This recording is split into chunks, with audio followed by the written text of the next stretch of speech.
प्रधानमंत्री किसान योजना रे आसिला बड़ खबर। चाषी भाई मानक पई बड़ उपहार। होली पर्व पूर्वरु सरकार चाषी भाई मानक उपहार देबाकू जाउछंती। ए प्रधानमंत्री किसान योजना रो 22तम किस्तीर टंका आसीबाकू जाउछि। तो ए प्रधानमंत्री किसान योजना रो 4000 टंका मिलिबाकू जाउछि। साधारणतः ए योजना अधीन रे 2000 टंका पठा जाए, किंतु एथर अनेक चाषी 4000 टंका पाई परंती।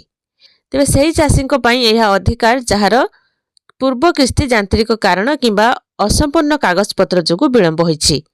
योग्य चाषी जो माने 21तम किस्तीरु वंचित होइछंती एवं एबे सेमानकर समस्यार समाधान करछंती, सेमाने पूर्व एवं वर्तमान किस्तीरु मिलित भाबरे देव पाइबे।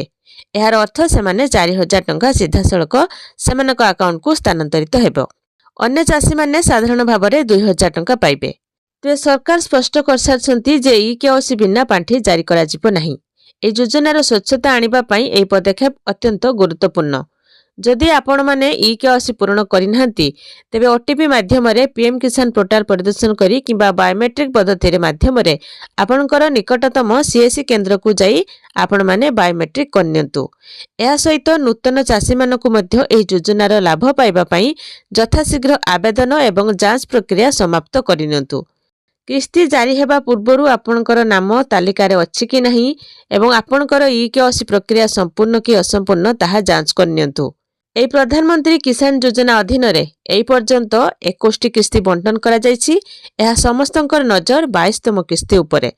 तो 2025-19 नवेम्बर रे 21तम किस्तीर टंका आसिथिला। बाकी रहिला 22तम किस्तीर टंका केबे आसीबो? तेबे 22तम किस्तीर टंका 24 फेब्रुआरी 2026 रे आसीबाकू जाउछि। तेबे केंद्र सरकारଙ୍କର सबुठारु महत्वाकांक्षी योजना मध्यरु गोटिए होछि प्रधानमंत्री किसान सम्मान निधि योजना। वर्षकु 3 थर प्रदान करा जाउथिबा एई 2000 टंकार आर्थिक सहायता केवल क्षुद्र चाषीको खर्चको भरणा करे नाही, बरं चाषी मानक पई एक गुरुत्वपूर्ण सहायता भाबरे मध्य कार्य करे। जदि आपण माने एई प्रधानमंत्री किसान योजनार टंका पाउछंती तेबे वीडियो को गोटे लाइक करंतु आ कमेंट बॉक्स रे जय जगन्नाथ बोली निश्चय लिखंतु।